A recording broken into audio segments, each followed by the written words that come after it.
É isso, exatamente. Vamos lá, Vamos, solta a bala aí. deixa eu abrir, ver se já está ao vivo aqui. Oi? Vamos ver. Espera aí, gente. Está ao vivo, estamos ao vivo. Boa tarde a galera que assiste a gente. Boa tarde não, boa noite, ou boa tarde ou bom dia, depende da hora que você assistir. Hoje a gente começa o 6º episódio do Oração, Humor e Vocação e estamos aqui com o Padre Valdeci. Padre Valdeci, para quem não conhece, se eu só falar o currículo dele para vocês. Padre, professor, peraí, cadê a câmera? Professor de Teologia na PUC, pós-doutor em... A senhor me ajude aí, que eu estou perdido já. Eu botei na descrição, pós-doutor, coordenador do curso... Diretor, não coordenador. Hã? Diretor. Diretor do curso, vigário na Paróquia São Judas Tadeu, coordenador da não é a Pastoral da Saúde de Cariato Sul ainda? Não. Esta, graças a Deus, não porque eu quisesse ficar livre, mas é que eu assumi outras funções. Então, por exemplo, esta semana, ontem na Assembleia Geral da PUC, eu fui, da mantenedora, eu fui eleito secretário da mantenedora. Hoje eu fui reconfirmado por mais 3 anos para ser o diretor da Faculdade Eclesiástica de Teologia, mas eu fui eleito também presidente da CIPA, que é a Comissão de Prevenção de Acidentes Internos da PUC, enfim, ou seja, os serviços vão se acumulando, e a gente vai conseguindo tocar o barco. Então, quando acumula muito de um lado, a gente tem que deixar algum outro, né? E aí saiu, então, das coordenações vicariais. Sim, eu deixei. Auxilio ou ajudo, eu dou alguns cursos quando me pedem, como é o caso da Ângela, que constantemente... Que está com a gente aqui, acabou de dar boa noite. Um grande abraço, Ângela Lage, né? E depois outros também, por exemplo, algumas paróquias que pedem alguns cursos, ou muita gente que tem pedido live, porque agora, com a questão da pandemia... A moda, né? Está na moda e ficou muito fácil, né? A gente senta dentro do quarto, por exemplo, aqui eu estou dentro do meu quarto, né? Então a gente senta na cadeira, na frente do computador, no quarto da gente, é muito simples. A gente para o que estava fazendo, vem aqui... Só não se mexa para não acontecer nada depois, viu? Que a gente já sabe o que aconteceu, para ver se você se mexeu. Mas então, e o senhor ainda continua como responsável pela catequese aí no santuário? Isso sim, isso a gente continua ajudando. O que eu cada vez mais, vamos dizer assim, eu cada vez mais tenho me enfronhado dentro da vida da universidade, e depois o tempo da pandemia, no ano passado nós não tivemos, agora volta, mas você conhece bem o grupo de catequistas da São Judas Tadeu, um grupo muito bom, então é uma coisa que caminha, não é que dê trabalho, mas assim, em que a gente tem algum encontro, alguma reunião, ou troca a opinião de cá, troca a opinião de lá, mas é um pessoal muito tarimbado. Aliás, tem catequistas aqui que são tem mais tempo de catequista do que você, Gabriel, de idade, né? É verdade. Isso aí é a pura verdade mesmo. Um abraço para ele e para a dona Ângela também. E deixa eu lhe perguntar, então, como foi que tudo começou? O senhor já me contou, obviamente, a gente já conversou, mas assim, o senhor estava... Porque eu estava vendo uma entrevista do Ariano Suassuna e ele falou que antigamente, ou se era médico, ou se era engenheiro, ou se era advogado. Exatamente. Ou então o moleque queria jogar bola. Nunca lhe deu vontade de ser jogador de futebol. Pelo que eu sei, o senhor não gosta muito de esporte e tal, gosta de fazer as caminhadas, futebol o senhor não é muito ligado. Já fui, mas hoje... E joguei bastante. Essa eu não sabia, essa é a revelação. Naquele tempo que a gente podia dar carrinho, inclusive, né? Do pescoço para baixo era canela, inclusive. Contava. O Padre Viegas estava falando isso para mim uma vez. Do pescoço para baixo era canela. Isso era regra para nós, né? Era a regra. Hoje, nem se ouve mais falar em carrinhos em futebol, né? Não pode mais tocar, é uma chatice. Agora, astronauta, advogado, nada? Não, eu desde criança eu quis ser 2 coisas: padre e professor. Ou padre ou professor, ou as duas coisas juntas. Depois, é claro, desde criança, realmente foi criança. Eu quis ser padre, eu tinha 5 anos de idade. 5 anos de idade? Como foi que você imaginou isso? Não foi imaginar. Eu me lembro, assim, tenho isso muito vivo na memória, até mesmo porque, para mim, foi um momento divisor de águas, vamos dizer assim, para eu poder desejar ser padre, porque antes eu não me lembro de ter pensado nisso. Mas eu tinha 5 anos de idade e os frades franciscanos e as freiras franciscanas foram fazer uma missão na paróquia onde minha família morava. Então, imaginemos uma missão há 50 anos atrás, porque hoje eu tenho 55 de idade. Então, era 50 anos atrás, dentro de uma cidade pequena. Então, a cidade inteirinha foi envolvida. A maioria absoluta era católica. Então, neste ser envolvido, todo mundo, naquelas grandes procissões, né, naquelas celebrações penitenciais, enfim, e vendo aqueles padres e aquelas freiras, franciscanos e franciscanas, vestidos com aquele hábito marrom, e eu, então, disse, eu quero ser como esse daí. Sim, se encantou mesmo e... Foi uma coisa do nada, né? E eu me lembro, porque criança é uma coisa que sabe fazer birra, né? Criança é por natureza, a gente faz birra quando pai e mãe não consentem que a gente faça. Não é como hoje, que a criança tem muito mais liberdade. 50 anos atrás, não era a liberdade que a criança tem hoje, né? Só que é óbvio, ninguém podia entrar no seminário com 5 anos de idade.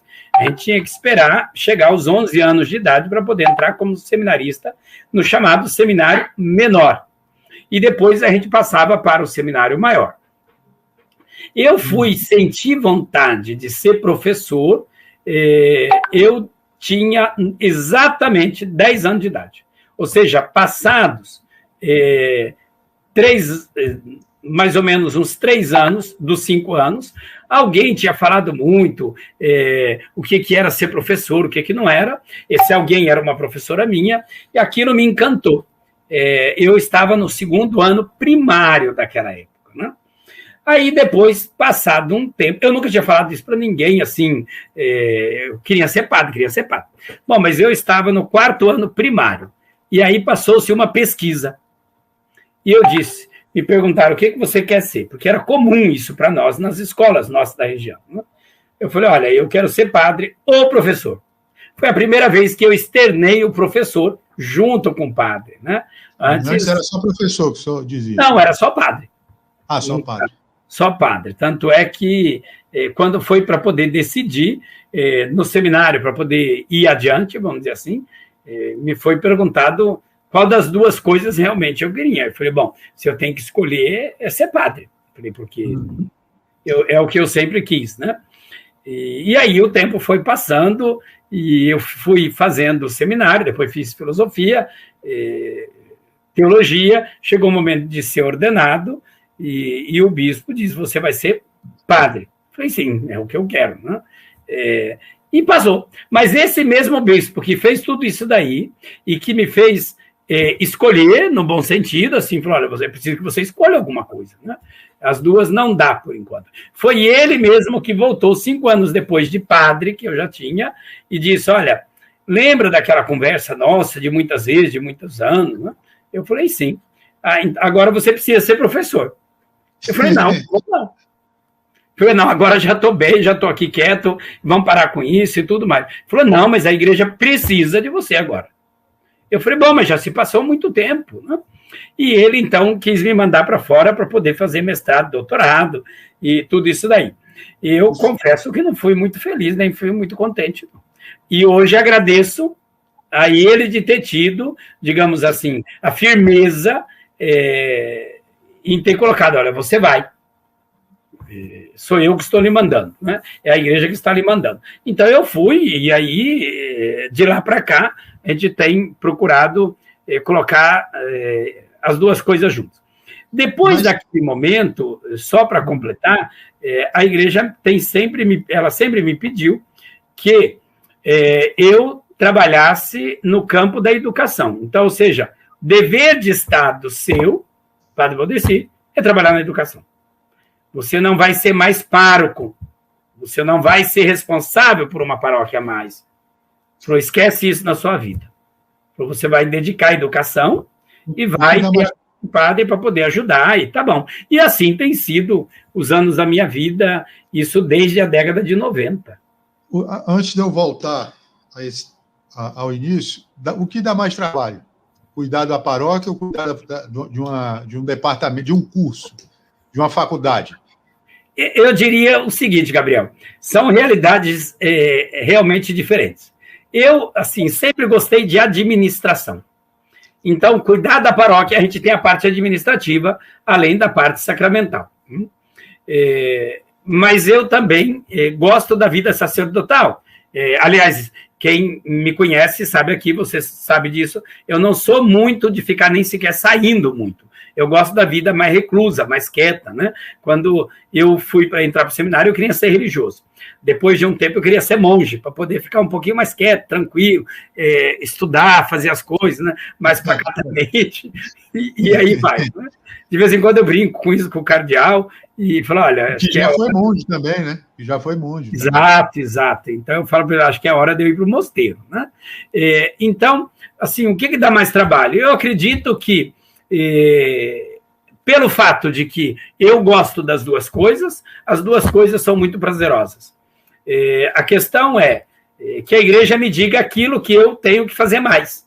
Ou seja, qual é que eu devo colocar em primeiro lugar.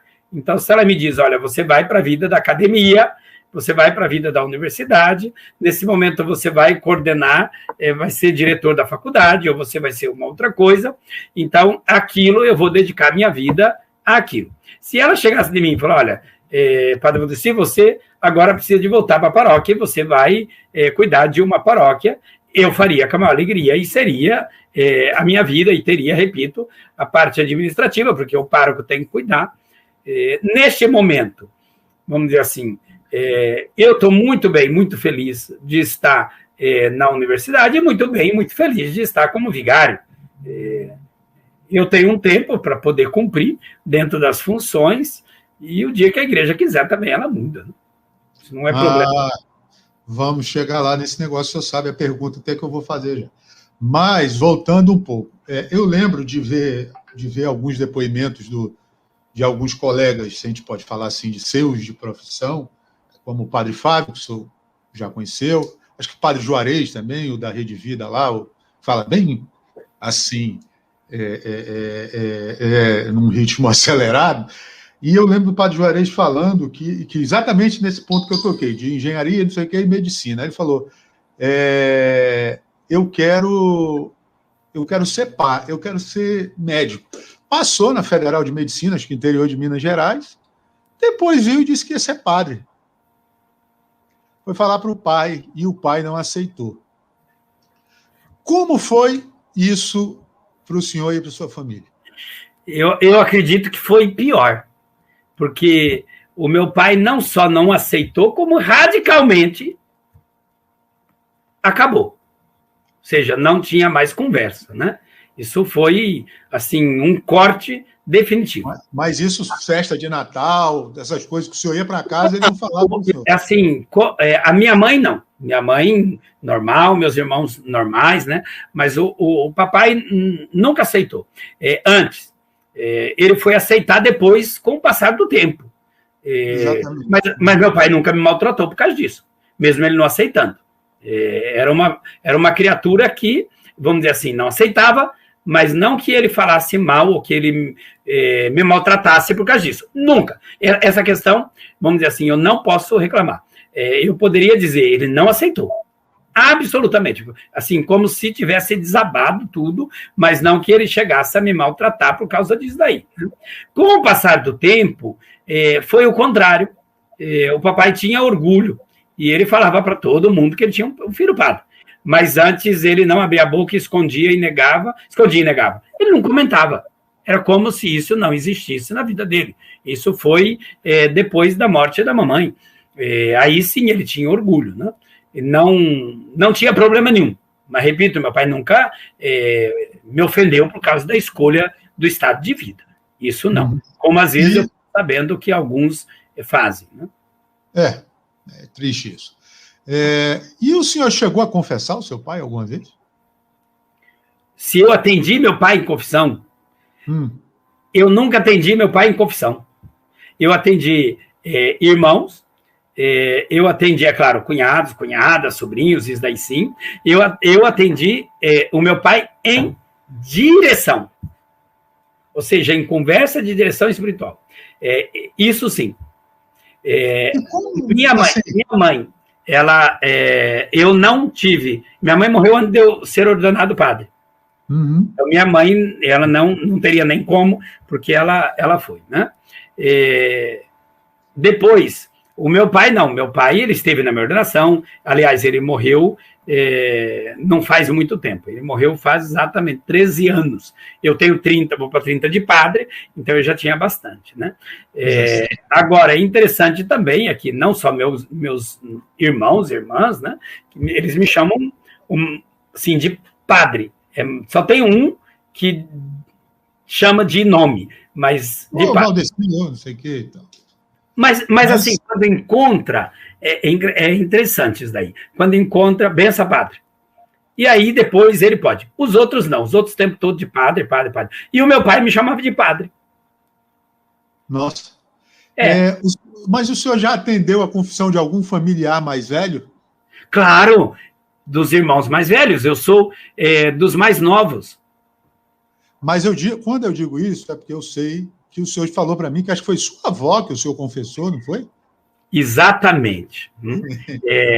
Esse foi um fato, assim, muito interessante, porque ela era muito idosa. Então, eu digo assim, que eu não queria. Mas ela disse que eu era comigo, eu não era com ninguém. Então, aí fica difícil, porque aí é a responsabilidade do coração do padre também, ou da responsabilidade do ministério, porque se uma pessoa diz, olha, ou eu me confesso com você, ou eu não me confesso com ninguém, mas eu preciso me confessar, né? Então, mesmo sendo um parente, é claro que aí vai atender. No caso dela, ela faleceu logo depois, né? Mas eu digo sempre, o melhor é que eles procurem uma outra pessoa, um outro padre, para poder se confessar. Porque, pelo menos, vamos dizer assim, eu, como irmão e como padre, fico mais livre, porque se eu atendo como diretor espiritual, eu não vou poder opinar. Porque o diretor espiritual tem essa limitação. Ele não pode ficar opinando, porque ele é alguém que conhece a vida da pessoa, então ele não está ali para isso, ele tem uma responsabilidade ética, moral, diante do fato. Então eu digo sempre, o melhor, eu sempre falei isso, meus irmãos e cunhadas, né? Olha, é melhor que vocês procurem outro. Ah, mas eu não tenho condição de procurar um outro. Bom, aí é diferente, aí vamos atender, né? E quando tem alguém perguntando aqui já, Mariana e a Cida também, que está aqui com a gente, tem uma pergunta parecida. Como que primeiro a Cida, porque eu acho que a pergunta da Mariana vai mais para o quesito oração. Mas é no mesmo sentido. Como foi o seu chamado para se tornar padre? O senhor já falou aqui, né? Foi com 5 anos, mas ainda assim, o senhor teve dúvidas? Veja bem, eu, assim, ao longo da minha vida, eu digo assim, ao longo da vida significa literalmente, ao longo da minha vida, desde criança, depois adolescente, depois adulto, e hoje, eu nunca tive dúvidas. O que aconteceu eu, quando minha mãe teve câncer, e ela pediu que eu cuidasse dela, eu saí um tempo do seminário, minha mãe morreu na terça-feira, semana seguinte eu voltei para o seminário. Então, não era uma questão de dúvidas, né? E disso eu nunca tive, como eu não tenho hoje, dúvidas em relação a isso daí. Nunca um momento, digamos assim, de dificuldade me colocou dúvidas acerca da escolha, de forma nenhuma. Nem do estado de vida e nem, digamos assim, da obediência em fazer aquilo que a igreja estava me pedindo. Isso não me impede, de vez em quando, eu digo sempre assim, eu falo para o Pai do Céu, né? Eu falo, Senhor, mas eu já estou há tanto tempo aqui, né, em tal lugar. Falei, será que não tem outro serviço, outro lugar pensando, outro lugar esperando, outro lugar precisando, né? O senhor sabe a expectativa que gera quando o senhor fala isso. Não. Por que eu brinco com isso daí? O lugar que eu mais morei na minha vida, Rio de Janeiro. Nunca tinha ficado num único lugar. 7, 8 anos. 8 anos, nunca tinha ficado. É a primeira vez, né? Então, quando eu estava nos lugares, eu pensava assim, né? Falei, bom, eu fiquei 5 anos, acho que já tá bom, 5 anos da minha vida aqui, né? Então, a gente pode ir para outro canto. Hoje, que eu já estou há 8 anos, e todo mundo sabe, porque eu não escondo isso daí de ninguém, eu não vim para o Rio de Janeiro porque eu quis, foi porque a igreja mandou, mas do Rio de Janeiro também não quero sair, não. É mais sair, não? Não, eu estou bem aqui. Já arrumei minha biblioteca, estou no meu quartinho, está na universidade, está aqui com o Padre Jegues, está aqui com o pessoal da paróquia, Arquidiocese do Rio de Janeiro. Como diz o ditado, a cidade é maravilhosa, a cidade é muito boa, e depois eu estou fazendo um trabalho que também eu gosto, né? Além de que eu digo sempre, o carioca é um povo fácil de lidar, é um povo muito bom. A cidade é muito bonita, então não tem motivos, assim. Uma boa noite também para a Adriana da Liturgia, que está aqui com a gente também. Adriana. Agora, já indo então para o quesito da oração. A Mariana perguntou a mesma coisa. Como, então, a mesma coisa que a Cida, mas aí eu vou encaixar aqui na oração. Como o padre Valdeci conversa ou ouve Deus? Eu lembro, padre, de uma música do Gilberto Gil que fala: se eu quiser falar com Deus, e eu usei ela até de exemplo aqui em outras conversas que eu já tive, e ele fala, deixa eu pegar a letra aqui, porque aqui não tem muito, e ele fala né, Jesus fala muito do silêncio, Deus fala isso também, então, assim, de falar, né, de poder observar mais o que a voz de Deus tem a te dizer, né, e ele fala se quiser falar com Deus, a gente tem que ficar a sós, apagar a luz, enfim, desatar os nós, né? Tirar tudo aquilo de trás e tal. E aí eu queria saber do senhor uma coisa. Como, por exemplo, o padre Valdeci conversa com Deus? É rezando o texto, subindo e descendo essas ladeiras aí que a gente sabe que o senhor desce? Como? Eu posso dizer, até mesmo porque vocês me veem, eu sou um homem que rezo bastante, assim, eu nunca escondi. Eu tenho a teoria da opção mateana, ou seja, de São Mateus, do evangelista Mateus. Você quer rezar, você entra no seu quarto e reza em silêncio. Então, todo mundo sabe que, assim, e eu não tenho vergonha de rezar.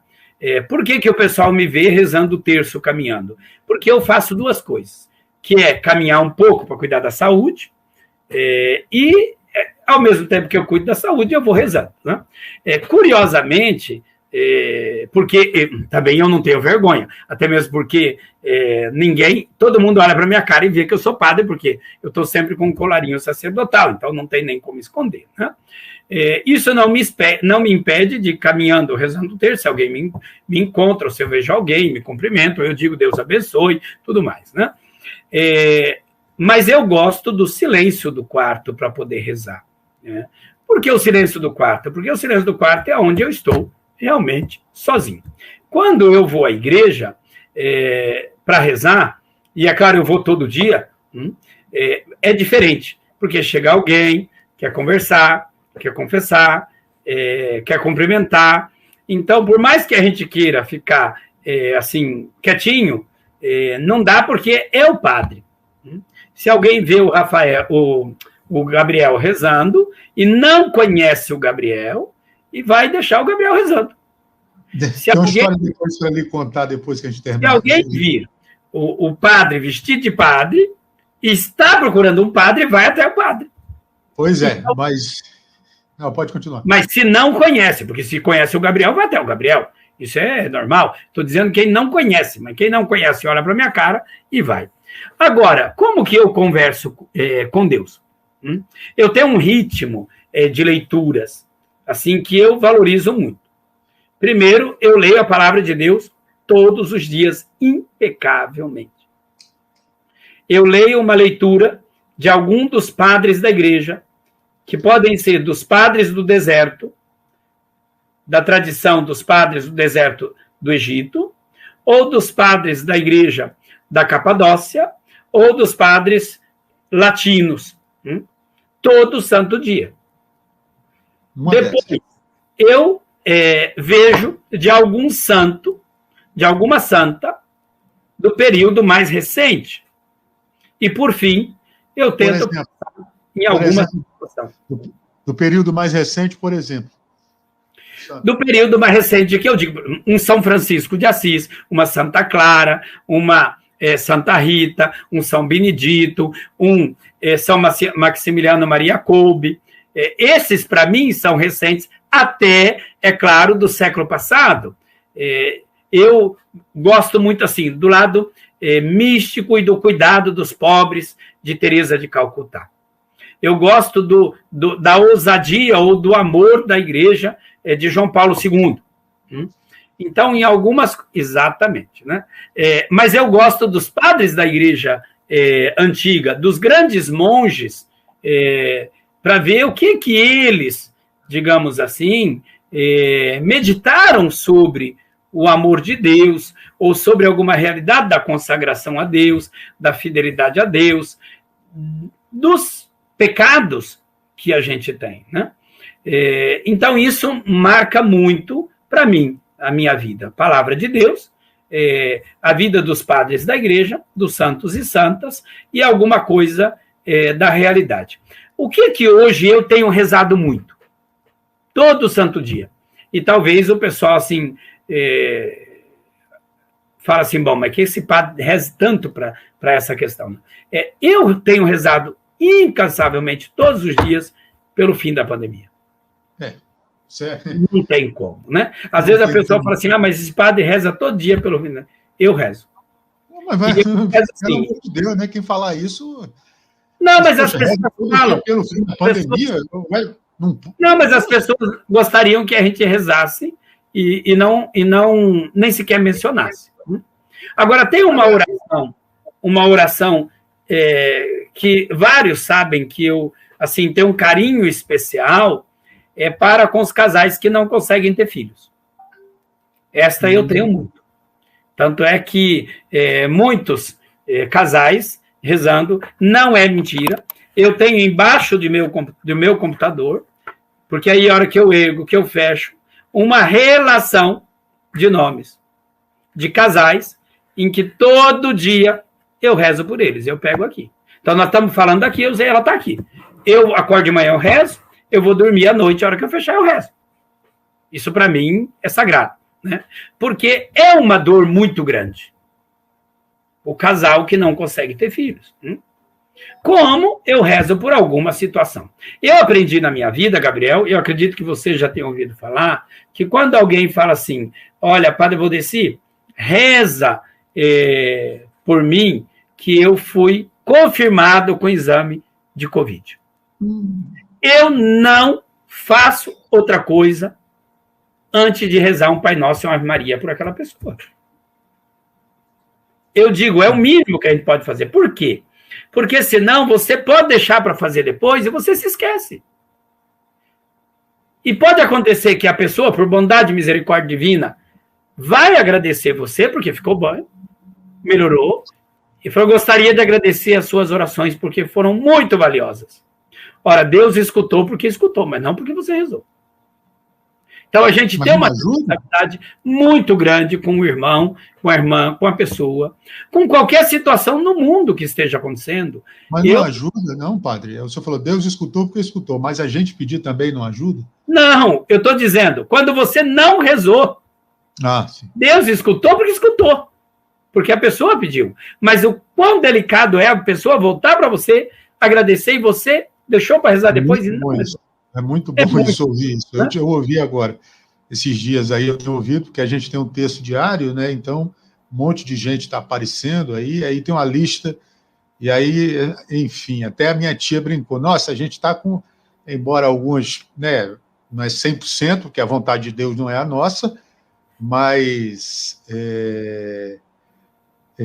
enfim, graças a Deus, o índice de aprovação, eu brinco com o pessoal lá, tem sido bastante satisfatório, e Deus tem dado esse presente para a gente, e as pessoas, assim, quando fica boa, dizem, pô, Gabriel, esqueci de te agradecer, a gente vocês rezaram pela gente, muito obrigado, então sempre é bom ouvir isso também. Correto. E agora tem uma outra coisa que eu fico atento, assim, e eu digo para o pessoal que nós, cristãos, temos uma responsabilidade muito grande de rezar por alguma situação que a gente ouve ou fica sabendo no mundo, né? Então, vamos lembrar, comemoramos, não tem outro nome, vamos dizer assim, completaram-se 10 anos da Guerra da Síria. Ora, nós vimos todo o movimento migratório da Síria, nós vimos as mortes, assim, intermináveis. Então, celebrar, completar 10 anos de uma guerra como esta, e não conhecer ainda uma solução, é claro que eu não posso ir lá, não tenho como, não é por causa da pandemia, porque é uma realidade, é outro mundo. Então, o mínimo que eu posso fazer é rezar. Então, quando eu entro em oração, é claro que eu coloco essa situação no coração de Deus. Fiquei sabendo de alguma coisa do outro lado do planeta. Nunca vi a pessoa. Mas não sou eu que tenho que ver. Eu coloco aquela situação no coração de Deus para que Deus, então, possa, com carinho, atender. O Antigo Testamento diz que Deus é capaz de enxugar as lágrimas. Esta citação do profeta ela aparece também no livro do Apocalipse. E eu acredito muito nisso, né? Hoje eu vi uma foto, vi a imagem, né? De uma mãe com um homem do lado, que eu imagino o esposo, ou alguém que estivesse segurando, né? Mas assim, se derrubando em prantos diante do filho morto, com Covid. Quer dizer, é o mínimo que eu posso fazer. É claro, rezo pelo eterno repouso dele e rezar por essa mãe. Uhum. Porque é uma situação desesperada. Eu nunca vou ver essa mãe. Com certeza, nós iremos nos encontrar na eternidade. Eu tenho fé e acredito nisso, né? Mas aqui na Terra, nunca verei essa mãe. Agora, é preciso que eu reze por ela, porque essa dor só Deus pode enxugar. Essa lágrima só Deus pode enxugar. Mesmo que eu chegasse perto dela, o máximo que eu poderia fazer, talvez, é emprestar o meu ombro para que ela chorasse um pouco, né? E ela depois seguiria o curso da vida dela e eu seguiria o meu, mas a ferida fica lá pro resto da vida. Então, quem é que vai cuidar desta ferida? É Deus. E a mim compete que eu faça como aquela viúva persistente, né? Chega perto do juiz e pede, e aquilo que Nosso Senhor falou, olha, quando você peça porque você vai ter. Então, insistir no coração de Deus para que enxugue, porque eu fico imaginando a dor. Ontem, eu acompanhava, por causa dos 10 anos lá da situação da Síria, aquele rapaz que foi o pai daquele menino, que me foge o nome agora. Aquele eu não lembro daquela foto que ficou marcada, exato, né? Então, ele perdeu os filhos, perdeu a esposa. Então, entrevistaram ele agora, né? Ele casou-se de novo, teve outro filho, né? Mas ele diz, aquilo não me sai da minha memória. Falou, não tem como. Falou, aquilo me tirou meus filhos e tirou minha esposa. Não tem. Então, ouvindo uma coisa dessa, na hora, pedir, Papai do Céu, enxugue as lágrimas, seja capaz de dar luz, né? De dar vida, porque é uma dor muito grande carregar uma situação como essa. E assim, muitas dores intermináveis. Uhum. Falando um pouco de oração, a gente recebeu uma pergunta aqui, existe algum método, por exemplo, alguém perguntou, como rezar o diário... Deixa eu ver aqui quem foi, está meio ruim aqui o computador. Como rezar, por exemplo, o diário de Santa Faustina, ou algum tipo de oração? Existe algum método para esse tipo de oração? Eu digo que você tem que criar uma situação de escuta, uma situação de silêncio. Você me conhece e sabe que eu sou um homem que gosta de canto gregoriano. Demais. Demais, demais. Eu gosto, né? Se eu ligo aqui dentro do meu quarto. Então, um ritmo de vida precisa. Vamos pegar o exemplo do Diário de Santa Faustina. A palavra diário indica que precisa ser feito quantas vezes por semana, Gabriel? Todo dia. Aí que está. Ou seja, é preciso que nós tenhamos um ritmo. Pode acontecer alguma coisa que nos tire, digamos assim, aquele tempo que nós gostaríamos de dedicar à leitura da palavra de Deus, ao silêncio, à meditação, à obra de caridade, à obra de escuta das pessoas. Às vezes a gente faz uns planos, né? Mas diz o ditado, a gente propõe e Deus dispõe. Então, diz que é diário. A santa, para chegar àquilo que ela chegou, diariamente ela conversou com Deus. Diariamente. Então, um modelo, receita pronta, não tem. O que eu indico não deixe de olhar as Sagradas Escrituras. Vamos lá. Evangelho de Lucas. Cristo para poder chamar os apóstolos, Cristo para poder decidir qualquer coisa. Ele se retirava e ia rezar. Por isso eu digo, a pessoa vai se casar, reze. Você quer separar porque aconteceu alguma coisa? Reze. Você vai comer, você vai dormir, você vai trabalhar, você vai fazer uma viagem, reze. Isto é importante. E às vezes você fala assim, bom, mas eu não tenho condições agora de pegar e fazer a minha oração. Você tem o meu exemplo. Olha, se eu for dedicar o tempo que eu preciso para fazer tudo quietinho, separadamente, eu não conseguiria. Se eu sei que eu não vou poder caminhar naquele dia para rezar o terço, porque eu, além de todas as orações, todo mundo sabe que eu tenho um carinho muito grande com Nossa Senhora, aliás, eu digo sempre, ela me segura pela mão, né? Para mim, Nossa Senhora faz parte da minha vida. Hoje eu ainda dizia para uma pessoa, eu falei, olha, quando eu fui ser ordenado, eu tinha que ser ordenado padre, diácono e padre, uma das duas tinha que cair numa festa de Nossa Senhora, né? Para mim, Nossa Senhora tem um valor muito, mas muito importante, porque nela eu encontro todas as virtudes que uma pessoa poderia desejar ter em relação a Deus, né? Então, para mim, é o maior de todos os modelos humanos que a gente possa imaginar na face da Terra. Então, ainda tem gente que a rejeita. Como? Ainda tem gente que a rejeita, né? Mas faz parte, porque tem gente que rejeita Jesus Cristo, né? Tem gente que rejeita Deus. Então, não é que todo mundo tenha que aceitar. Eu, assim, digo de vez em quando, em relação a isto, que eu tenho um respeito muito grande a todas as religiões, né? Eu não tenho receio nenhum de dizer que eu respeito todas as religiões, e cada uma tem o seu espaço de busca da divindade.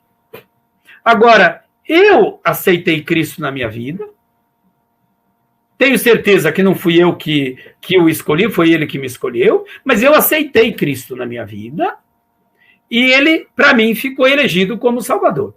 Eu não tenho dúvida disso daí. Respeito que uma outra pessoa pense diversamente, né? E espero que a pessoa respeite o fato de que eu seja cristão. E para mim, Cristo é Salvador. Para mim, digamos assim, é o caminho da minha vida. Não tenho dúvida disso. Mas eu não tenho falta de respeito com as outras religiões, com as outras crenças, ou mesmo com a não crença. Porque a fé é dom de Deus e é algo que nós precisamos ajudar a ir crescendo em nós, né?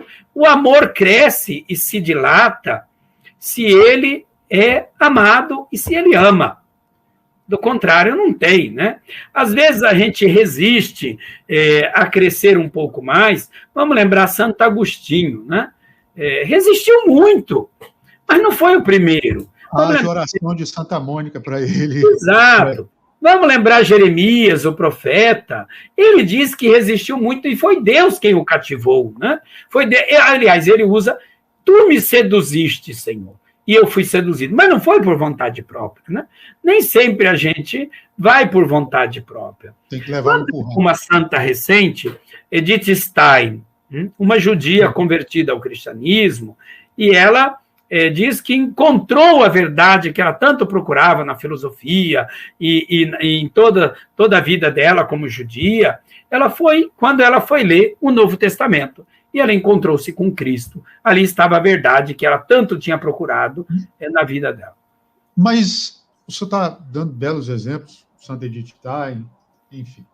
Agora, como eu posso chegar para uma pessoa, por exemplo, o segundo episódio desse projeto aqui que eu estou fazendo foi com uma grande amiga que eu tenho, enfim, história de vida, sim, muito bonita, e que a gente debate muito sobre religião, sobre os aspectos, e ela é protestante, inclusive eu mandei ela, está assistindo a gente, um beijo, Juliana, mora em Angra dos Reis, e assim, ela tem um encantamento a partir muito grande, se envolve, gosta muito de debater, e a gente sempre conversa numa naturalidade boa.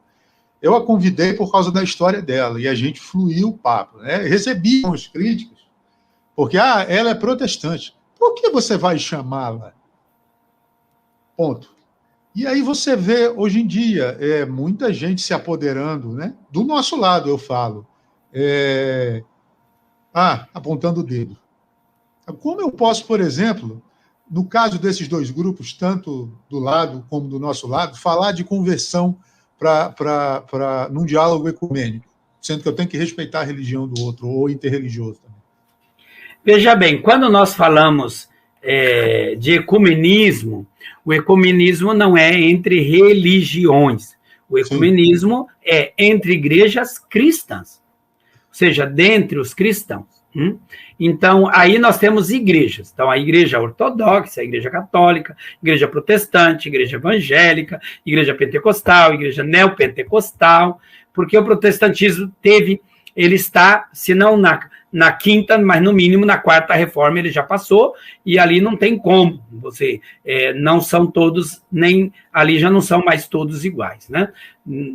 Não são todos protestantes, então por isso que a gente diz protestantes, evangélicos, pentecostais, não pentecostais. Mas entre nós se trata do ecumenismo. Agora, nós precisamos superar, digamos aqui, aquilo que nós tínhamos, para nós, um grande marco, é o Concílio Vaticano II. A rigidez de ver o outro como inimigo. Ver o outro. Não, todos nós somos irmãos, filhos e filhas do mesmo Deus. As divisões no cristianismo, elas sempre existiram. Nós, por isso, dizemos as igrejas pré-nicênicas, igrejas pós-nicênicas, igrejas pré-calcedônias e igrejas pós-calcedônias, e assim por diante, né?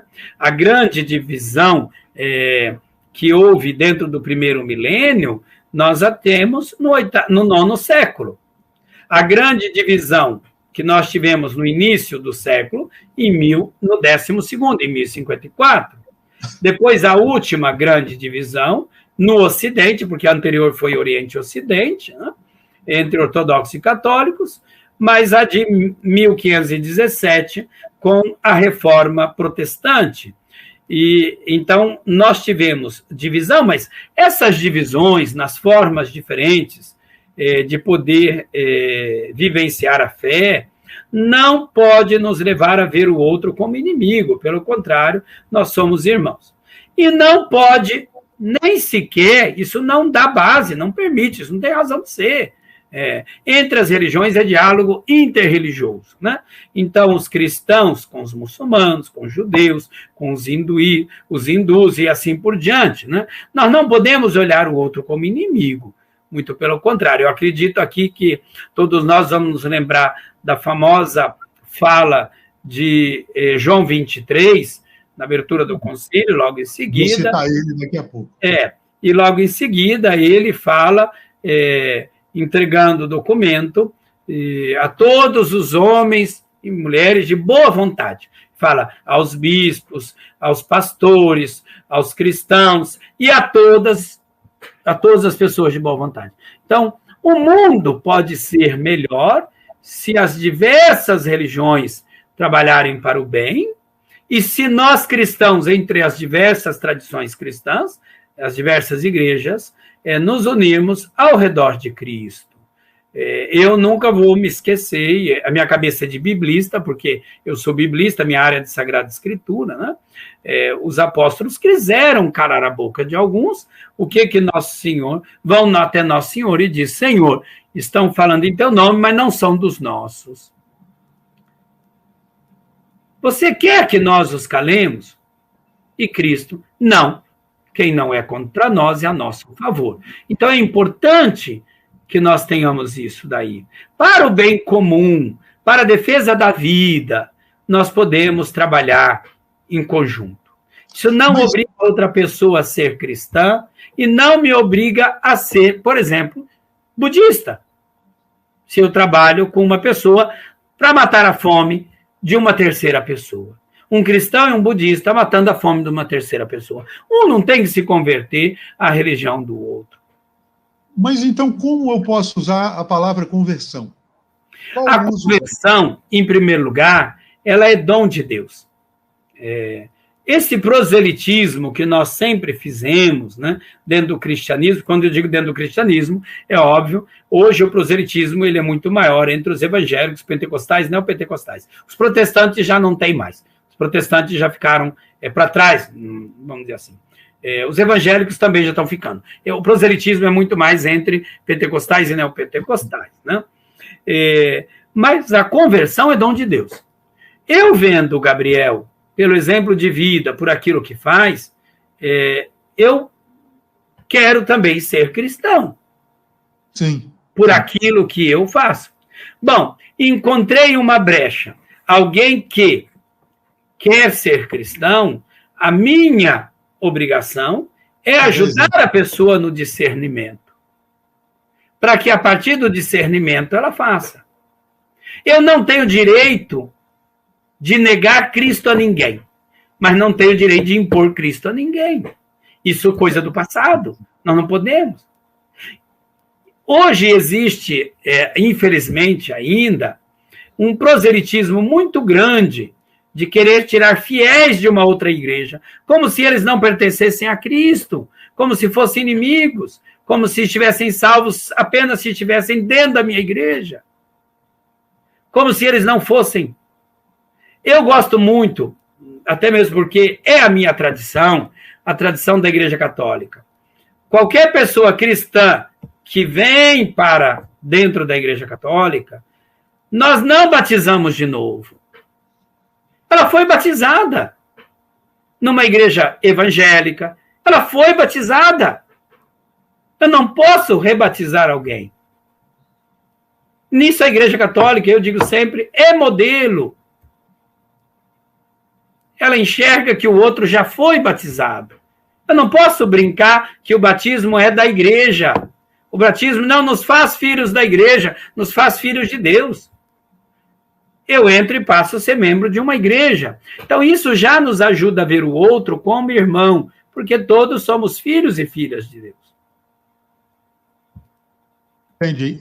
Você está falando assim, estava buscando um pouco, porque eu falei também com um amigo que está fazendo um discernimento, está aí para fazer os votos e tal, de virar religioso, não ir para o sacramento da ordem, mas sim de se dedicar à vida religiosa. E eu perguntei a ele, né, eu fiz essa pergunta a ele, já fiz essa pergunta a outros também, que eu acho que, para mim, por exemplo, eu sempre fui católico, fui batizado quando pequeno, enfim, digamos que uma vida normal, se a gente for olhar assim, porque também esse conceito de normal a gente não é relativo.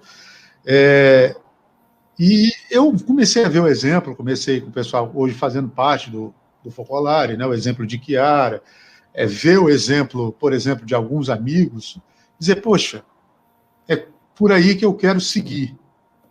É esse caminho que eu quero seguir. O senhor acha, então, que a conversão se dá principalmente pelo exemplo que eu passo para outra pessoa? A conversão, repito, é dom de Deus, né? Porque quando Deus toca na vida de uma pessoa, toca. Agora, Deus usa de canais. Então, o exemplo, o testemunho, pode levar. Às vezes, algumas conversões acontecem na vida da pessoa por influência de outras, em determinados momentos da vida. É muito comum que alguém pegue a outra pessoa no momento em que ela perdeu alguém, então tem uma morte, a pessoa se aproxima, tem uma separação, algum problema na família, se aproxima, uma crise financeira, se aproxima. Então, muita gente é levada para os meios assim. Como é o caso, por exemplo, de conversões dentro da prisão, conversões de pessoas trabalhando no meio de drogas, no meio de viciados de uma forma geral, como é o caso de álcool, né? Então, isso é muito comum. A pessoa, ela se aproveita, entre aspas, se aproveita, vamos dizer assim, da oportunidade para poder converter aquela outra pessoa, né? Isso pode acontecer. Agora, o exemplo, o testemunho, toca muito. Vamos lembrar Mahatma Gandhi,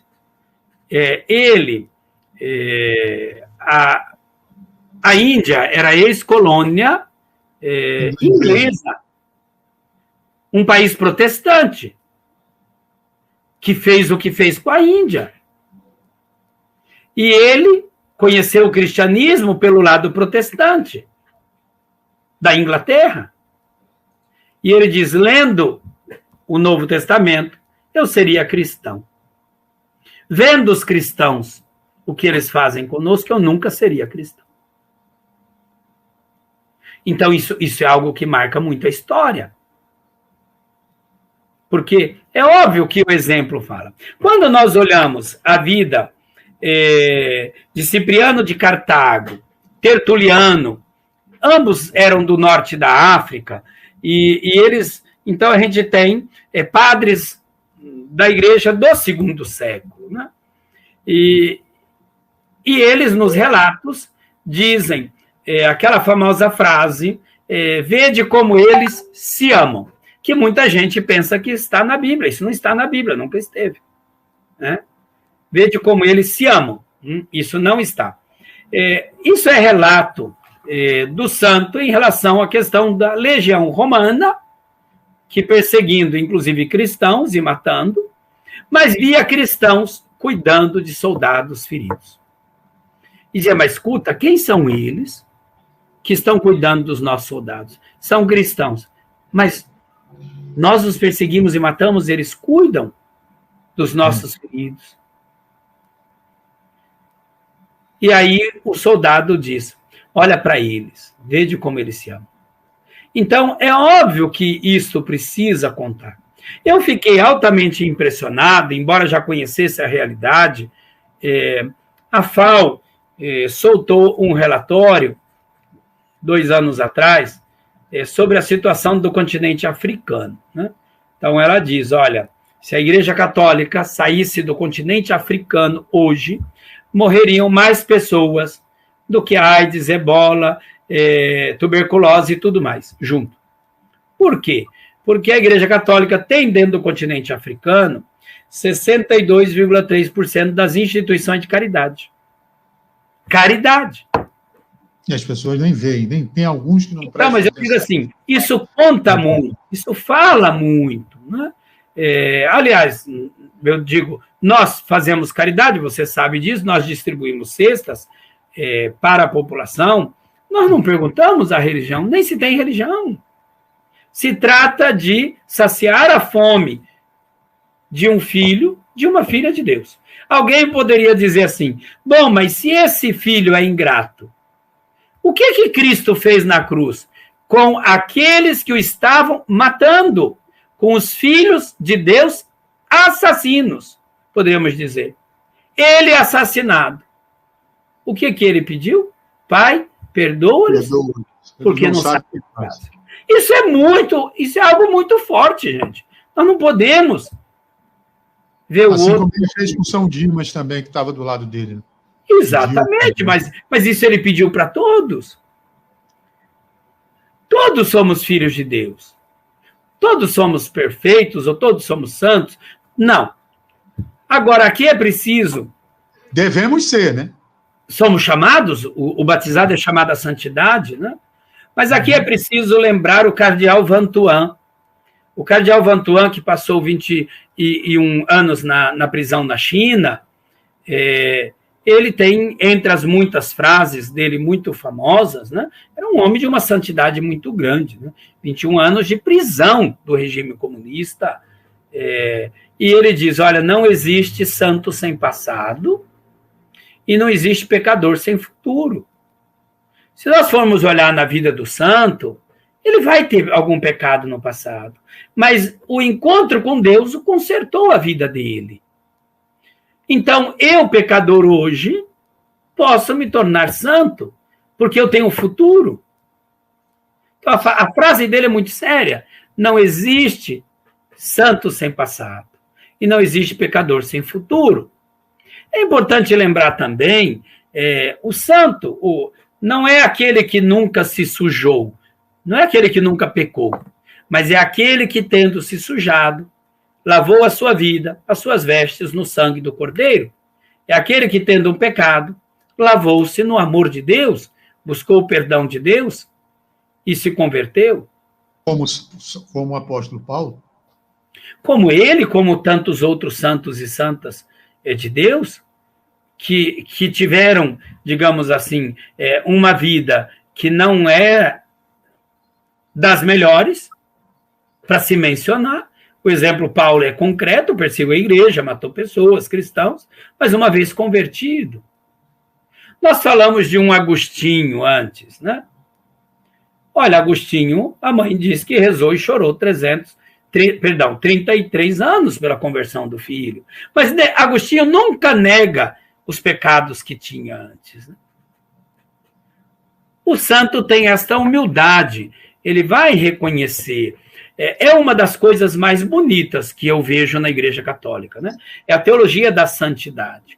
Porque quando eu olho para um santo, para uma santa, eu consigo enxergar assim como que aquela pessoa viveu a santidade de Deus em uma faceta da sua vida. Ela não consegue viver todas, né? É interessante Francisco de Assis, o amor aos pobres, né? Exatamente. É interessante isso que o senhor está falando, porque eu também aqui já citei em outras vezes, eu tenho grandes amigos, né? E, enfim, a gente sabe que enfim, eu tenho grandes amigos aí no Rio. E um deles, uma vez a gente estava de folga do estágio, faculdade, e aí ele me chamou para, assim, salvo um engano, era aniversário de um deles, né? E inclusive eles estão até vendo aqui também, um abraço para ele. Era aniversário de um deles. E aí eu falei, olha, ia começar meio-dia, né? Alugou o prédio, ia começar meio-dia, terminar 10 horas da noite. Meio-dia, eu acho, eu fui lá, antes do almoço, depois, durante o almoço, e falei, ó, vou sair, porque tinha as obrigações aí que temos, que tinha no santuário, mas eu volto depois das 18. Acho que começava às 3 horas, né? Isso eu não posso faltar, eu tenho as obrigações, eu subi. Aí, eu falando isso na sexta, pré-aniversário do cara, o cara falou para mim assim, aniversário do cara não, um dos meus amigos falou, mas você quer ser santo, né?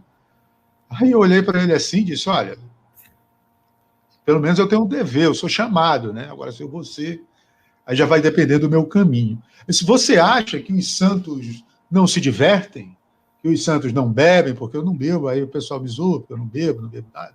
Se você acha que os santos nunca foram da zoeira, para não falar outra palavra, aí eu fui falar para ele de Santo Agostinho e falei acho que o maior exemplo que para mim, que me tocou mesmo nesse caminho, inclusive tem uma pessoa que a Mariana também mandou um abraço aqui para a gente, sabe disso, foi Chiara Lubick e Chiara Lute também. Que Chiara Lute era uma jovem que, normal, como são os adolescentes hoje. Chiara Lute ia beber uma Coca-Cola, ia tomar um sorvete com os amigos, mas resolveu seguir esse caminho. Isso mostra que qualquer um pode ser, né? Como o senhor diz, não há santo sem passado e não há pecador sem futuro. Então, assim, às vezes a gente ouve esses questionamentos. Tem uma pergunta agora que fizeram. Muitas vezes existe a vontade de estar naquele lugar, de se converter, mas a pessoa não é bem acolhida. Como agir com o coração dessas pessoas? E aí eu já lhe pergunto. Tem muita gente que está querendo estar na igreja agora, mas não pode. Como manter a saúde? Eu não sei se fala assim, na saúde mental não, mas a saúde da fé também, nesse sentido. Veja bem, nós somos herdeiros da grande tradição judaico-cristã. Não esqueçamos isso. Nossos irmãos maiores, como nós chamamos, numa das 10 orações imprecatórias da liturgia da cruz da Sexta-feira Santa, os judeus, chamamos de irmãos maiores. A liturgia dá esse título a eles, né? Eles estão sem templo há exatos 19 séculos e meio. Exatos 19 séculos e meio. Longe do templo, não tem mais. E eles resistem no coração de Deus. Encontraram formas de manter a fé. E olha que encontraram toda a situação dos campos de concentração. Mas a gente teve em alguns, inclusive. Também, eles não têm mais templo. Eles se reinventaram nas casas, se reinventaram nas sinagogas. Isso tem ajudado a manter a fé judaica. Quando que eles vão ter o templo de volta? Nós não sabemos. Isso precisa falar ao coração de cada um de nós. Nem todo mundo tem condições de ir à igreja. Você já me ouviu dizer, eu gosto muito de rezar de joelhos. É uma posição que eu gosto. E eu, porque faço, aguento muito tempo de joelhos. Então eu digo, quando você não pode joelhar fisicamente, dobre, ajoelhe o seu coração, ajoelhe a sua cabeça, a sua mente, diante de Deus. Então, eu não posso frequentar a igreja nesse momento por uma questão de saúde, é uma questão sanitária. Nós temos uma responsabilidade muito grande. Mas a fé eu preciso alimentar. Então, eu posso redobrar na leitura da palavra de Deus, no silêncio, na meditação. Isso é importante. Repito, nós somos herdeiros da grande tradição judaico-cristã. Era o ano de 1999. Eu fui chamado para acompanhar um grupo de bispos do leste europeu e de outros lugares do mundo para Fátima, Portugal. E, por causa disso, eu tive a graça de conhecer a irmã Lúcia. Você conheceu a irmã Lúcia? Conheci. Não acredito. Conheci, sentei do lado dela, porque tinha que fazer tradução das línguas para ela e dela para os outros também, né? Mas, assim, eu nunca vou me esquecer daquele fato, porque eu fui chamado pela igreja para fazer aquilo, com vários bispos, vários deles eram do leste europeu. Homens que foram ordenados muito jovens, e eles enfrentaram o silêncio do regime comunista sem poder se manifestar e guardaram a fé. Esse daqui também, né? E guardaram a fé. Mas ele é de outro tempo. Ele ainda pôde manifestar. Aqueles ali não. Aqueles foram muito piores. Né? Mas eles guardaram a fé. Nós precisaríamos ter presente que algumas situações são muito desafiadoras. Eu conheci em Tel Aviv, Israel, quando morei em Israel, algumas religiosas que não podiam se vestir como religiosas, para poder dar testemunho de que a vida cristã no meio das pessoas normais, sem serem rejeitadas pelo hábito. Isso é algo espetacular. E assim nós temos pessoas.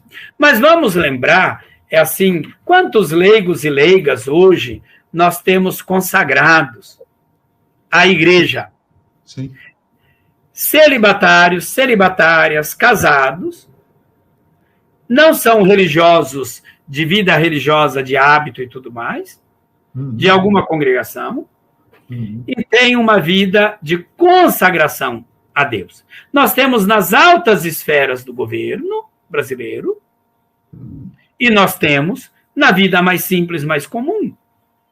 E são pessoas que dão o exemplo diariamente de Cristo a partir do silêncio. Quem estiver vendo a gente, só um parênteses, quem estiver vendo a gente aí, veja o primeiro episódio, que é um exemplo desse que o Padre Valdeci está falando. Nós precisamos entender, eu não tenho dúvidas, a pandemia vai passar. Nós não nascemos para a pandemia, ela não faz parte da nossa vida, ela vai passar no momento oportuno. Por que Deus está nos permitindo passar por esta provação? Nós, com certeza, iremos encontrar respostas, mas o grande desafio da provação é manter-se no amor de Deus, mesmo na provação. Esse é o desafio, né? Porque quando tudo está bem, a palavra diz tudo está bem. Então a coisa vai serene tranquilamente, né? A provação nos coloca em xeque se nós somos capazes de continuar amando Deus, quando Deus permite que uma coisa não boa aconteça em minha vida. Isso é um desafio. Quando Deus, repito, permite que uma coisa não boa aconteça, aí eu sou provado se eu sou capaz de continuar amando a Deus. Como Jó foi capaz, como tantos e santos e santas.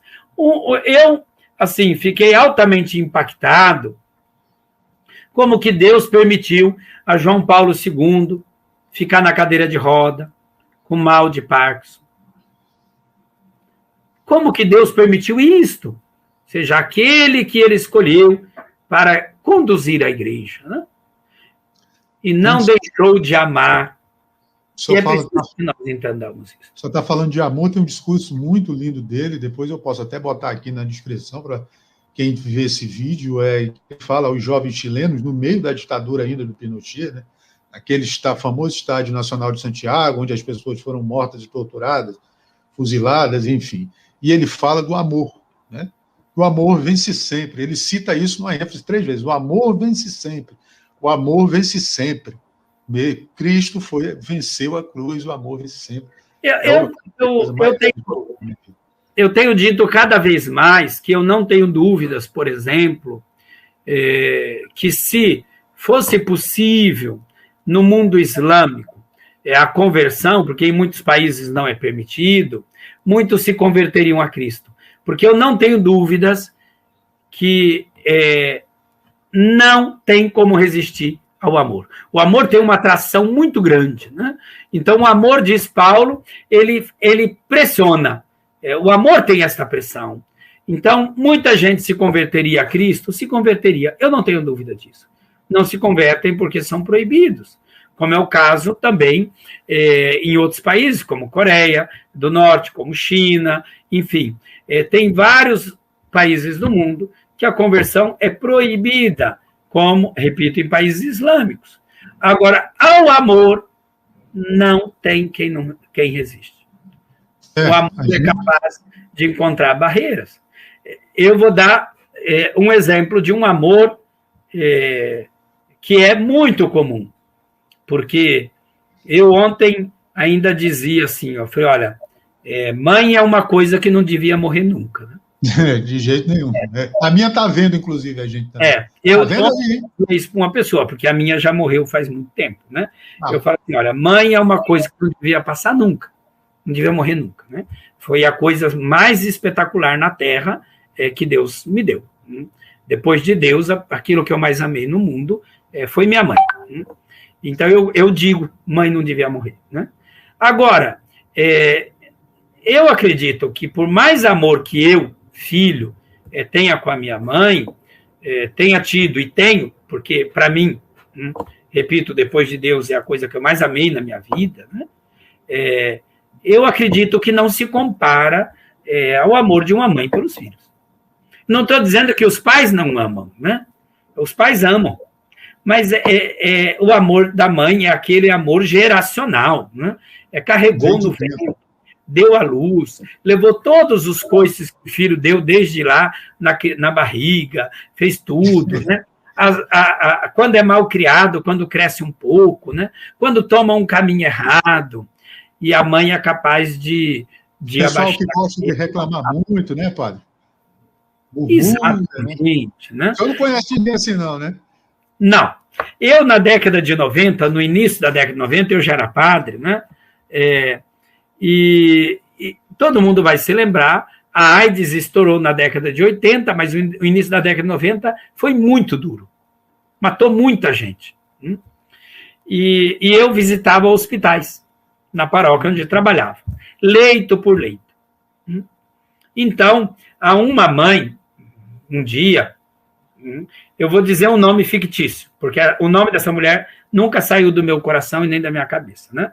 Então, eu disse a ela, Dona Terezinha, eu a vi aqui a semana passada,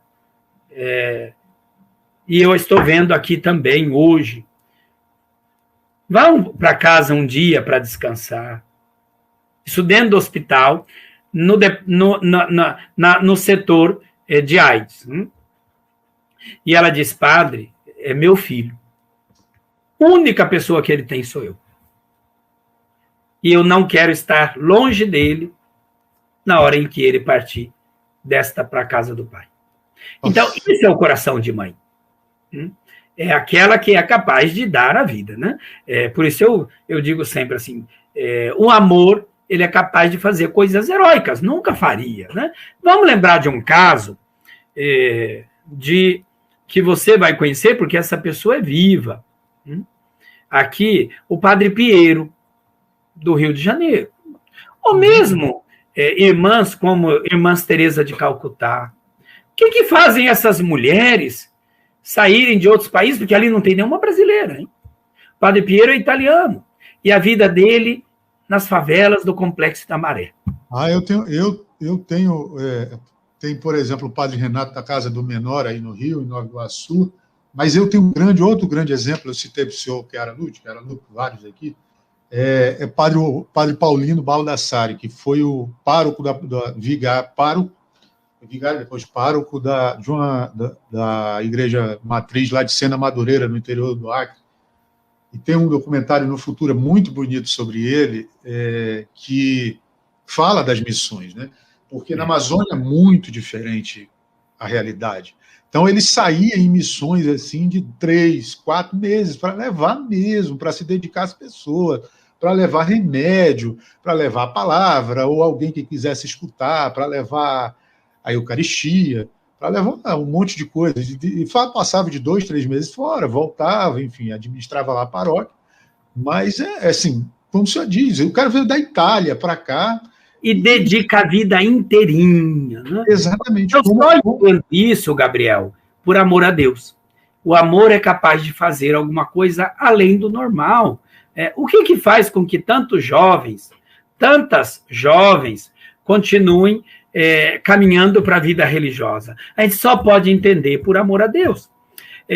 Eu gostaria, nesse sentido, de dizer o seguinte. Paulo, na carta aos Coríntios, ele dá um conselho no capítulo 7, né, sobre o valor da consagração a Deus, né, de você não se casar para Deus. Deus, pergunto eu a quem está ouvindo, Deus merece tudo? Me responda.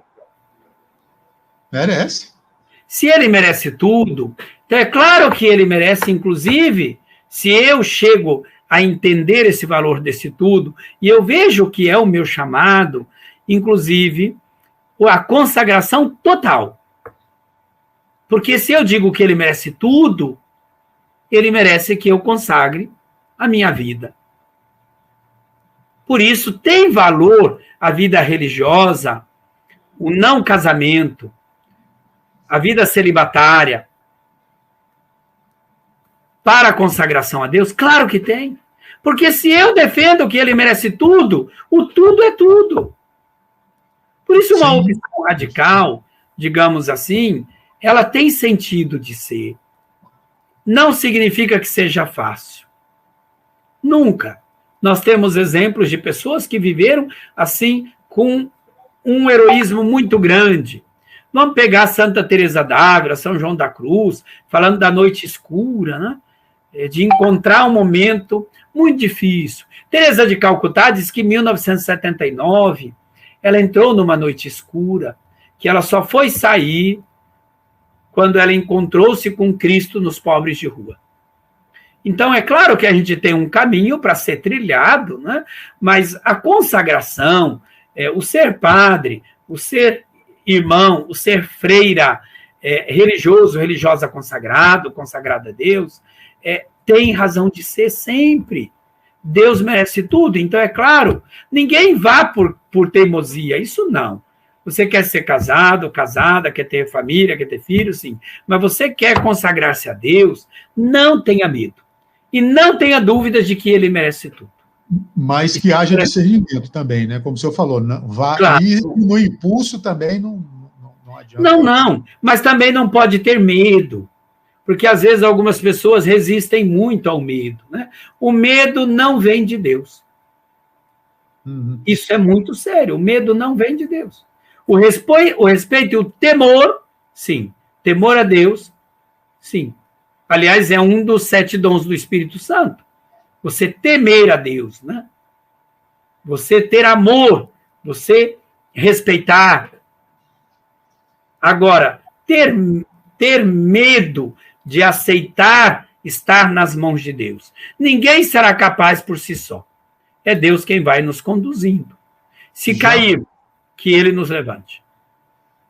Já passando, padre, para o aspecto já o último, que é o humor,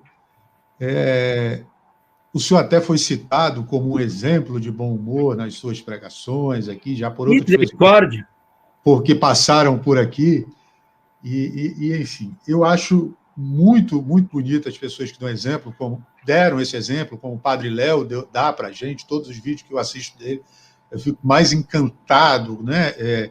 Como São Felipe Neri, que é o padroeiro, eu descobri outro dia, não sabia, eu vi um cara falando isso num show de stand-up, que São Felipe Neri é o padroeiro dos comediantes, né?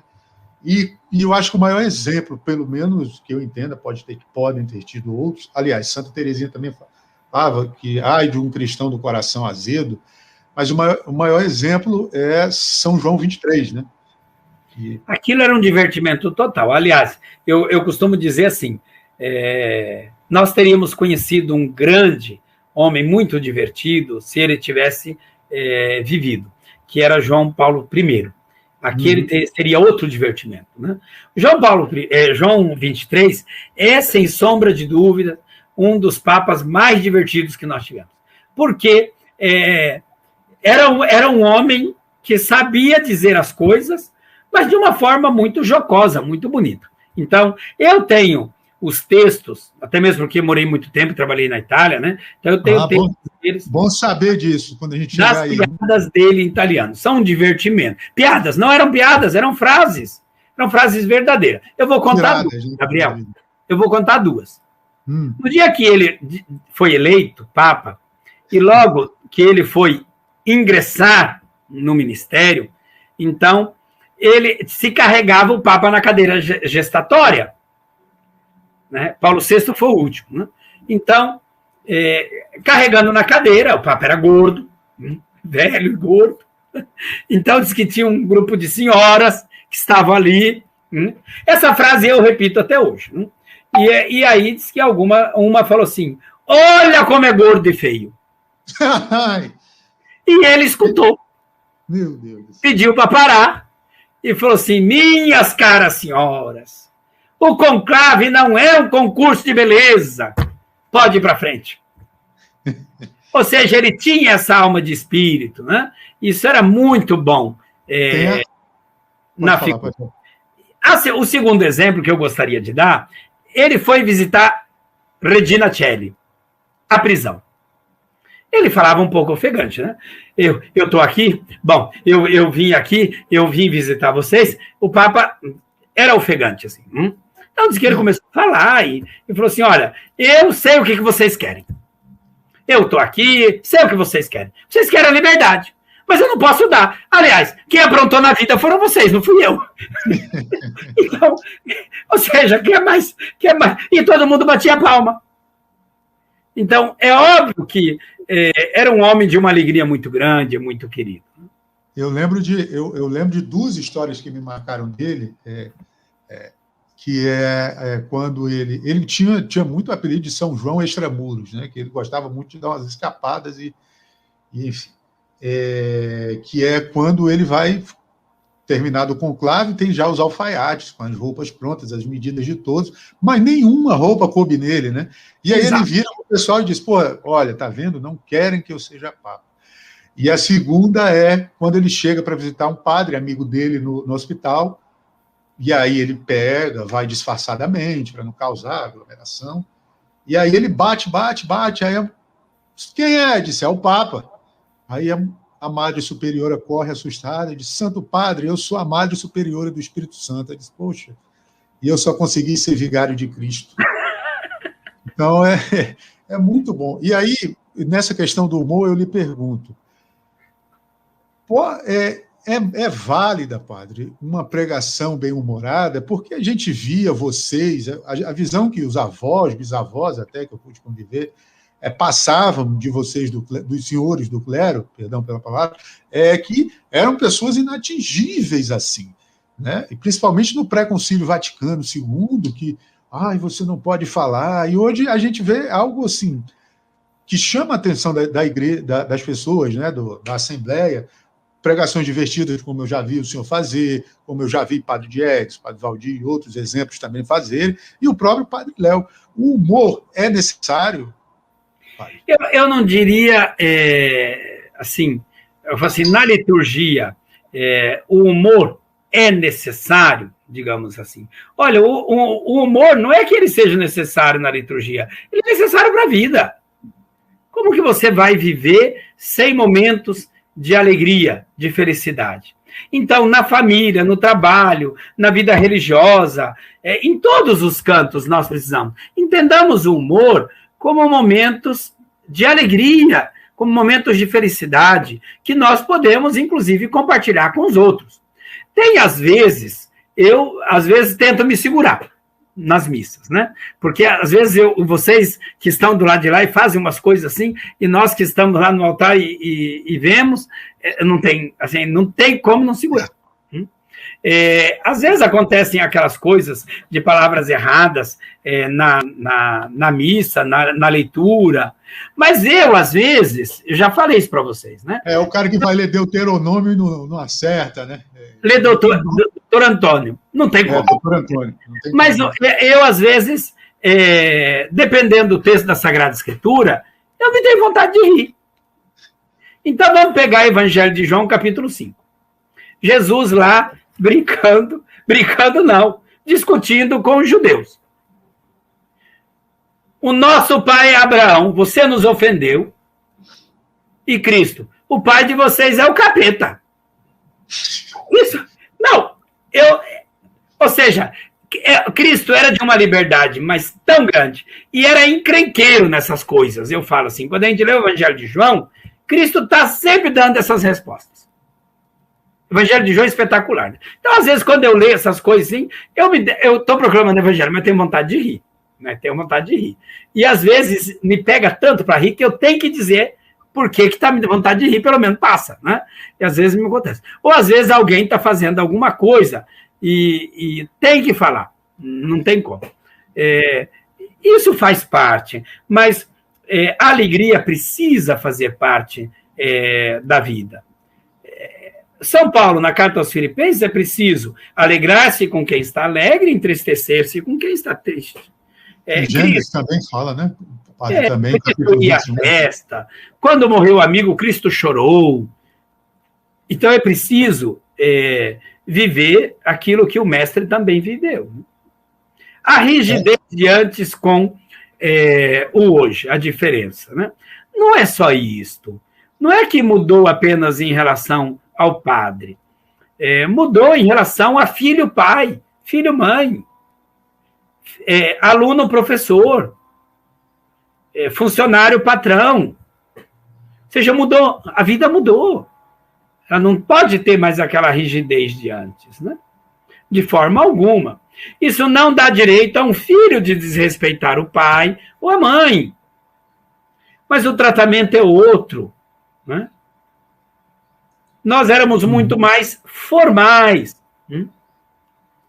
Não tira o valor daquela época, porque eu digo sempre, né? Eu conheci reitores no seminário, eu conheci pároco, né? Meu pároco era um homem, assim, daquilo de velha categoria, realmente, né? Mas é um homem impecável na vida dele, de seriedade, de sobriedade, de amor à igreja, de amor a Deus, né? Ele pegava pela orelha a gente assim, porque a gente era pequeno, cresceu com ele na paróquia, dava uns cascudos assim na gente, e ele de batina, porque eu conheci desde criancinha, mas eram outros tempos. Hoje mudou e mudou de forma sadia, não é ruim. Eu não vejo como algo que tenha... Pelo contrário, mudou para melhor. O que é preciso ter presente, isto sim, nós precisamos ir acompanhando o movimento do tempo sem nos mundanizarmos. Né? A mundanização, não. Porém, acompanhar o desenvolvimento do tempo, das épocas, né? Ser capaz de não ser intolerante, de dedicar amor a Deus e ao próximo, que é a regra maior de vida de Cristo, quando interrogado sobre qual é o primeiro mandamento, né? Amor a Deus sobre todas as coisas. E o segundo é igualzinho ao primeiro, viu? Ama teu próximo como a você mesmo. Então, isso é importante. Eu, finalizando aqui já, eu vou lhe fazer 5 perguntas, assim, como se fosse algo rápido. Com 40 minutos, estamos a 1h30. Quase. Eu falei para o senhor que rendia. Eu disse para o senhor que ia render. Eu queria lhe perguntar a primeira coisa. Qual foi a situação mais engraçada que o senhor puder falar, que o senhor viveu numa celebração até hoje?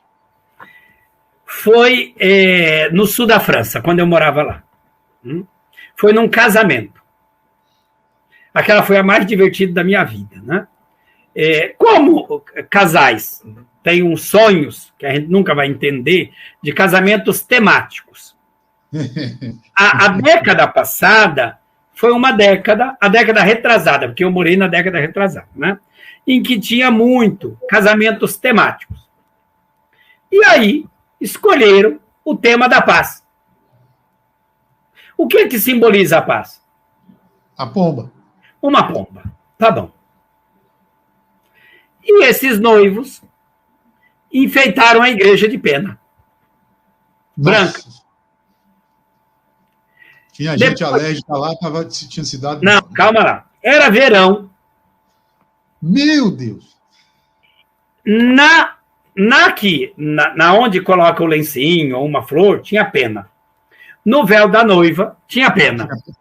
Entraram as 2 daminhas de honra, vestidas de cisne, tocando Lago do Cisne. Olha, até ali, eu tinha vontade de rir, mas eu segurei. Como era verão, tinha um calor imenso, alguém teve a feliz ideia de ligar todos os ventiladores. Olha, não sobrou pena em lugar nenhum. Pena para todo lado. Nossa. Mas não teve quem não riu. Essa foi incontrolável. Eu tive outras, assim, muito divertidas. Mas esta realmente foi muito, né? E não tinha como. Mas ninguém ficou sem rir. Né? Como eu já tive algumas celebrações enroscadas, digamos assim. Verdadeira vida cacetada. A segunda pergunta que eu lhe faço. O senhor já confessou em algum lugar inusitado? Alguém num supermercado, num aeroporto, em algum lugar assim? Tipo, olha o padre, pelo amor de Deus! Preciso me confessar. Já. Em aeroporto, em rua. Mas, recentemente, antes da pandemia, na PUC, entramos 2 dentro do elevador. A pessoa olhou para mim, o senhor é padre, né? Eles parecem. O senhor me confessa aqui rapidamente? Nunca tinha imaginado que alguém pegasse o elevador para poder subir para a aula e visse o padre para me confessa aqui rapidamente. Já ia subir, né? Já aproveitou. Mas, assim, poderia entrar outras pessoas, né? Como que é o amor de Deus, a misericórdia de Deus, né? Nunca tinha imaginado isso na minha vida. Porque confessar em mercado, confessar em canto de rua, confessar em aeroporto, confessar dentro de avião. Dentro de avião? Dentro de avião. Isso também. Em voo para a Europa. Né? Mas este do elevador, porque avião a gente tem horas e horas dentro, né? A pessoa vê que o padre levanta e vai para um lugar, Aí vai atrás e vai dizer, padre, podemos sentar aqui, me confessa? Então a gente entende que tem muito tempo. É inusitado? É. Mas essa do elevador me foi demais. Um santo de devoção seu. O santo de devoção é São Paulo. São Paulo. Não tem, eu tenho doutorado na área de São Paulo. Mas eu tenho alguns santos que eu os menciono todos os dias nos mistérios do terço. São santos, eu menciono eles e depois todos os santos e santas de Deus. Estes têm. Não sai da minha vida. Tem uma pessoa que, inclusive, reza o texto com a gente, a gente acaba, né, depois de Maria concebida sem pecado, aí cada um, a dupla fala o nome do santo ou dois, aí ela começa, tá, disse Gabriel, para que eu não quero que vire ladainha, senão a gente não sai daqui hoje. Falei do santo de devoção. Mas os meus são poucos, assim, que eu menciono por nome e depois coloco a todos, né? Porque eu tenho um carinho muito grande com a vida monástica. Por isso que eu mencionei que eu leio os padres da igreja, né? Os padres do deserto que fundaram a vida monástica. Eu tenho como a fina flor da igreja, né? Então, eu não tenho como não ter um carinho com São Bento. Para mim, assim, São Bento, São Bernardo de Claraval. Depois, entre os santos mais recentes, é claro que para mim, São Francisco entra todo dia. Santo Inácio entra. Algumas santas entram sempre. Não tem como não olhar com carinho. Santa Catarina de Sena, para mim, entra sempre. Santa Rosa de Lima entra sempre. Santa Teresa entra sempre. E assim, é claro que alguns entram. Esses poucos eu menciono por nomes, né? Mas o seu top é São Paulo. O top de santo... O seu devoção mesmo é São Paulo. É São Paulo, porque o top do top do top de santidade humana é Nossa Senhora, é Maria. Nela eu encontro todas as virtudes. E vocês sabem que toda missa eu também rezo, dou um jeito de rezar uma Ave Maria, ou ali depois das preces, ou lá no final.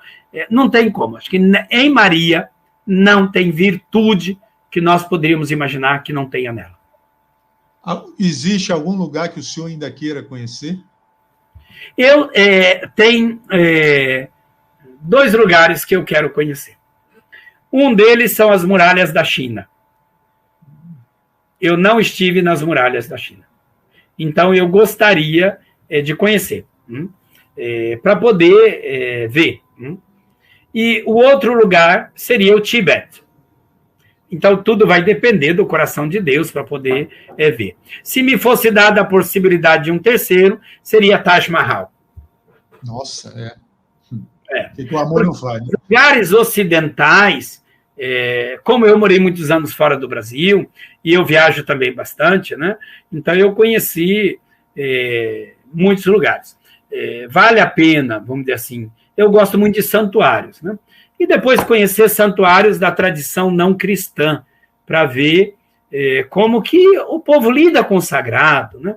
Eu fico imaginando o que não seria encontrar-me diante do Ganja, do grande... Sim. O senhor já foi em todos os santuários marianos? Todos. Todos? Todos. Nossa Senhora, que legal. Agora, a última pergunta, né? O que é que o... Não estou saindo assim. O que é que o padre Valdecir de hoje diria para aquele garoto de 5, 10 anos e adolescente? Assim, não, de 10 anos para frente, que foi como o senhor falou, quando saiu mesmo a luz e disse, poxa, vai ser isso que eu vou seguir. Hoje. Bom, a primeira coisa confie sua vida nas mãos de Deus. E a segunda se ele permitir que alguma coisa aconteça na trajetória da sua vida, não desista do amor dele. Você pode não entender naquele momento para que Deus está permitindo aquilo, mas você vai ter resposta. Lá na frente você vai olhar para trás e entender. Não tenha dúvida disso. Bom, Chegamos então ao fim. Eu lhe agradeço assim enormemente a colaboração que o senhor deu aqui com a gente. Era para ser 40 minutos, foi o dobro. Infelizmente a gente não pode se ver pessoalmente, mas espero que isso, como o senhor disse, passe logo no tempo de Deus. E queria pedir que o senhor abençoasse quem está vendo a gente aí para a gente encerrar. Amém. Vamos lá. Muito obrigado, Gabriel, pelo convite. Era para ter sido terça-feira e depois mudamos para hoje. Que Deus abençoe no seu trabalho, que você possa evangelizar em tempos de pandemia. Eu tenho dito muito que nós precisamos aprender que Cristo sempre nos mostrou caminhos que nós podemos usar para evangelizar. Então, é bonito ver em você um jovem este ideal de poder espalhar o bem e todos aqueles que estão nos acompanhando. Nós deveríamos ter ficado 40 minutos e acabamos ficando 1h30, mas foi muito prazeroso. Que Deus abençoe a todos. O Senhor esteja convosco. Ele está no meio de nós. Desça sobre todos vós e permaneça para sempre, pela intercessão da bem-aventurada Virgem Maria, do apóstolo São Judas Tadeu e de São Paulo, e permaneça sobre cada um de vós a bênção do Deus Todo-Poderoso e Misericordioso, Pai, Filho e Espírito Santo. Amém. Amém. Padre, muito obrigado pela presença. Amém. E a gente vai se falando. Um abraço para todos que assistiram a gente. Que Deus abençoe. Até logo. Muito obrigado, galera, para quem assistiu. Muito obrigado, foi muito bom. Seu Raimundo, Cida, Mari também esteve aí. E para quem for assistir, se divirta, que a gente teve um conteúdo assim fantástico. Um abraço. Que Deus abençoe vocês.